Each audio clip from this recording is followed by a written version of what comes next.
Hello, you fans of Amazing Race. This is Jason's Amazing Race Recap 38, episode number 3, where we're going to talk about what happened on episode number 3 of season 38 of The Amazing Race. So what I'm going to do today is a little bit different format than usual. I usually script out my words that I'm going to say, have it all prepared, because I want to make sure I don't miss anything. But today what I'm going to do is more just speak directly without a script. I do have some notes, and I'm going to speak from the notes, but let's see how that works out. So let's give that a whirl. I'm your host, Jason Mogul.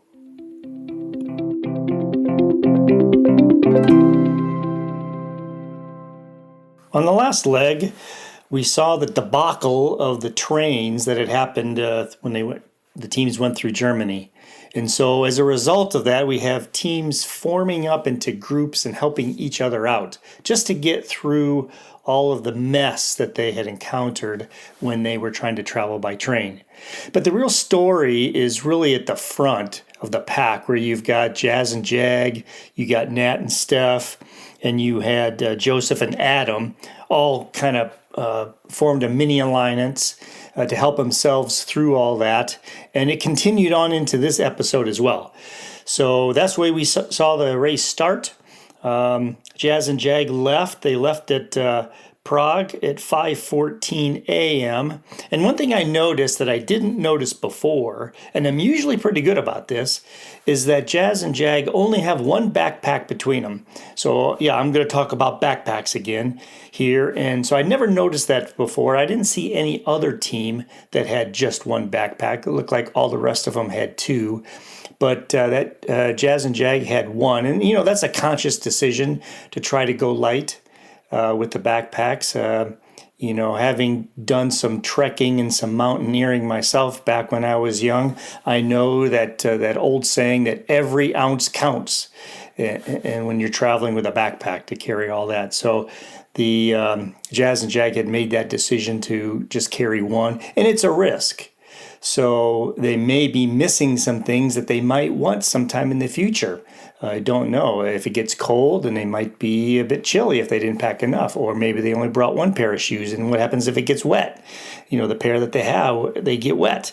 And now you got to run on wet shoes. So there's a decision there around that. And I always like to follow that because, just the logistics of it, traveling around the world and what do people take and what's the minimum required to do that. And so anyway, I noticed that Jazz and Jag had one backpack and they left at 5:14 and they were off to a brewery and they had to drive themselves. So it was about, according to what I saw in the research, was 52 miles.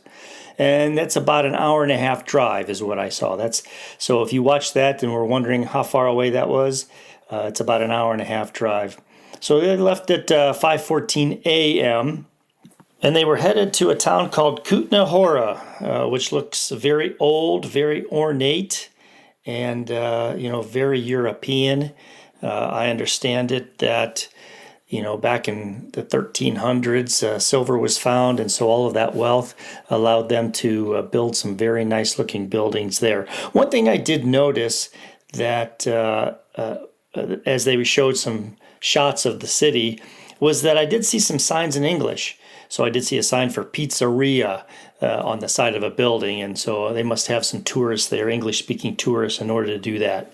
So following Jazz and Jag were Joseph and Adam, and they left about 30 minutes later. And one observation I had made here was that Joseph and Adam mentioned money, whatever their local currency is. How they had so much money, limited number of funds for that particular leg. I hadn't heard that on The Amazing Race in a while. It used to be very common where racers would say how much money they had for that particular leg. But that's kind of harkens back to old school. Maybe it's always like that, and we just don't see it. But I did notice it there. And the third team was Nat and Steph. And they left just 1 minute after Joseph and Adam. So you've got those three teams at the front. They're dominating all the other teams. So that's why it's the real story. The other teams, there's a pack in the middle. They're just basically going through the motions, trying to catch up to the team in the front. You've got the group in the back who have really no chance. They're so far behind, hours and hours. They have no chance unless there's an equalizer that brings everyone back together again. And we haven't really had any of that yet. So, Megan and Matt and Kat and Alex are really they're so far behind that it's just a matter of which one of those are going to get eliminated next. So this group in the middle, they're racing and they're doing all the things they need to do, but without really any hope of catching up. All they're going to do is they're just going to get picked off one at a time.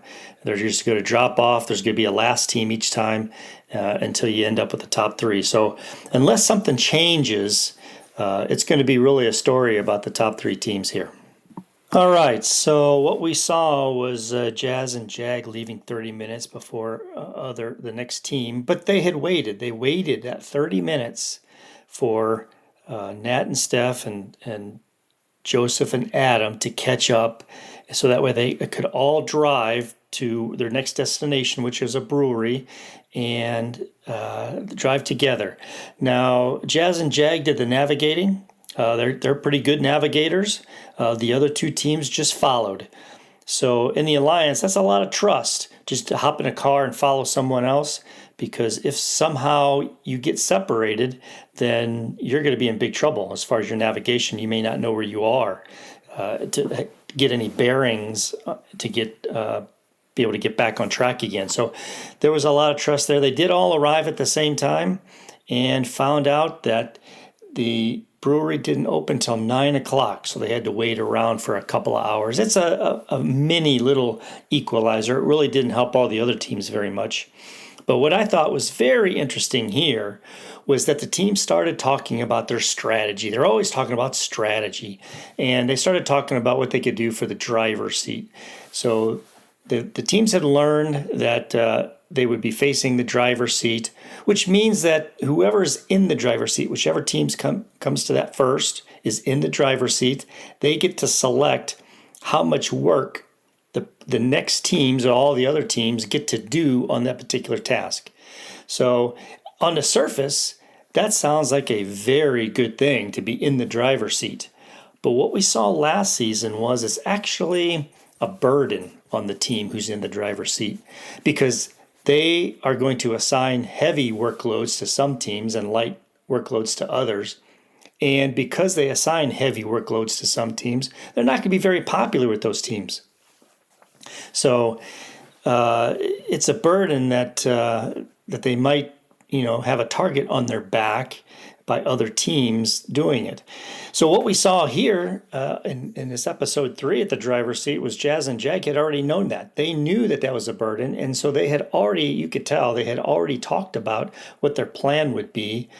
And the plan was to let the next team be in the driver's seat and then just take their chance on how much workload they got. But it saves them from being the bad guy with all the other teams and being looked on favorably and perhaps getting U-turned later because they're not a very popular team. So they talked about that and they're amongst themselves in the 3 teams. And what they had decided to do was that Net and Steph would be in the driver's seat, and they would assign the light loads to the women and then the heavy loads to the men.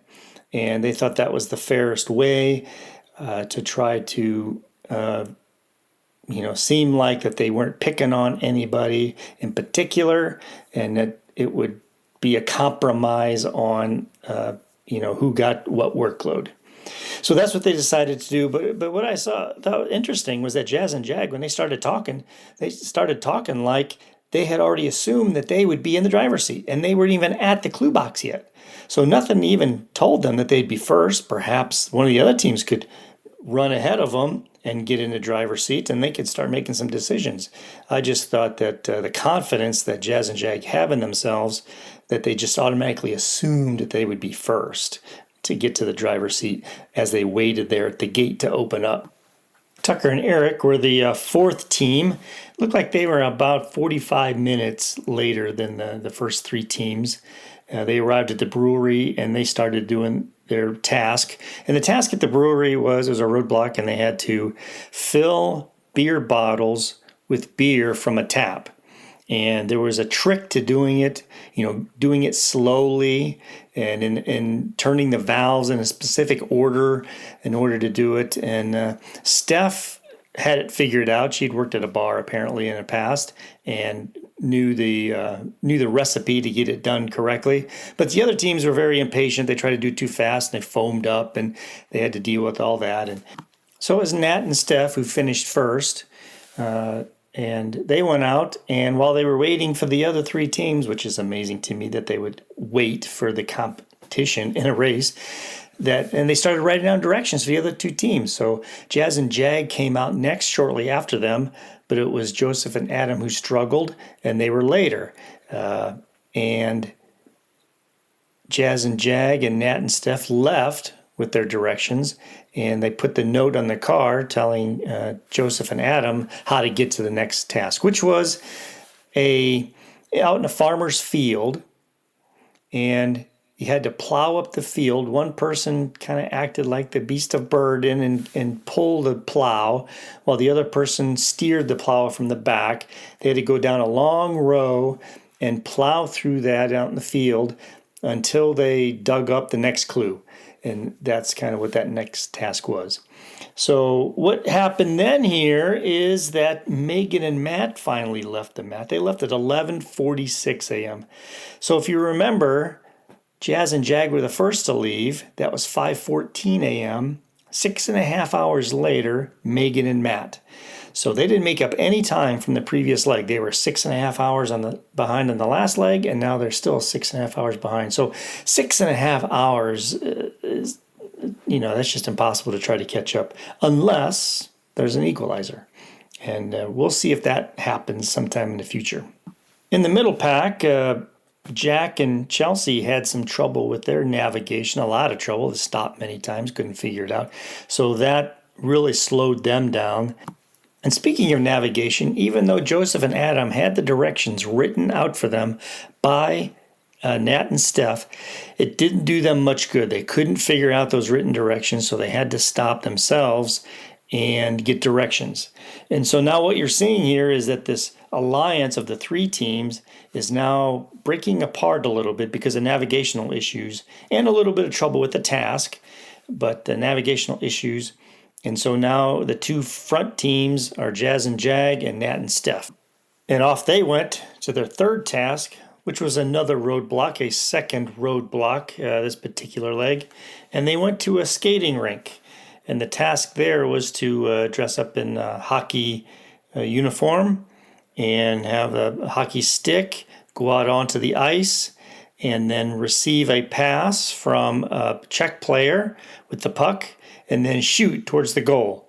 And the trick there was that the goal was covered. 90% of the net was covered, and only 10% you could get it through the holes on only 10% of that area.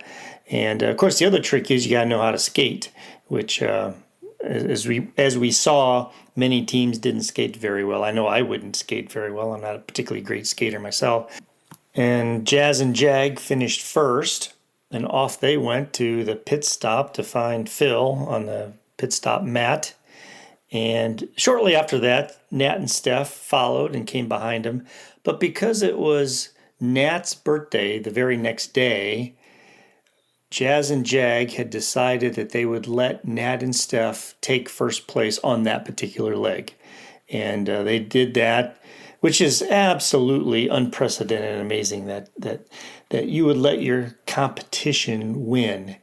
That just goes against my sense of competition. And but because I guess they have so much confidence in themselves, in their abilities, that they felt that they could win the race even by letting someone else get ahead of them, even just a short amount of time, but still let them take that first place on that leg, and they won $2,500 each. So Nat and Steph got $2,500 each, and Jazz and Jag had given that up.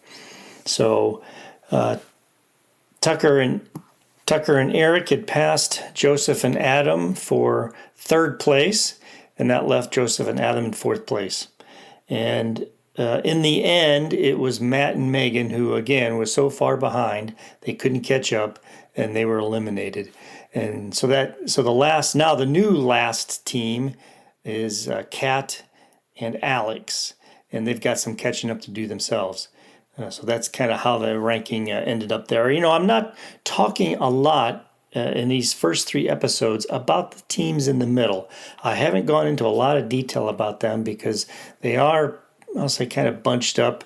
And we just got the separation between the first group, the last group, and then kind of everyone else in the middle. And so they do switch order. The groups in the middle switch order on who came in when, but that hasn't really been a factor yet until we see another team drop off, or we see teams at the front struggle, or we see an equalizer, as I have mentioned. I think that's needed here to get everyone back and make this more of an interesting race, because right now the story is just on 1 or 2 teams and everybody else. So, all right, let's talk about some impressions here on this leg. So Jazz and Jag have just breezed through the race so far, haven't had really any difficulty, really no challenge. I mean, physically they seem to be in pretty good shape. They're not really been taxed by the physical aspect of the game.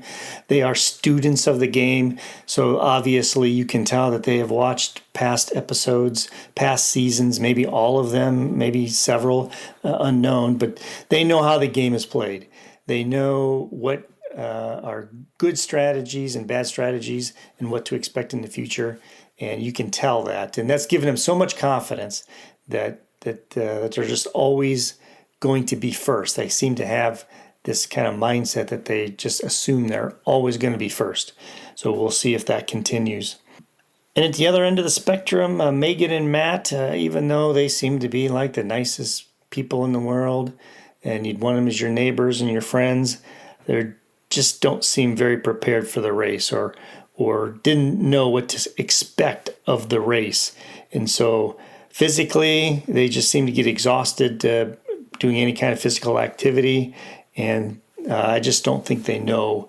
They just don't seem to get it as far as how the race is played. And so with that, I'm going to wrap up this experiment, this format that I tried today, unscripted and talking more freely.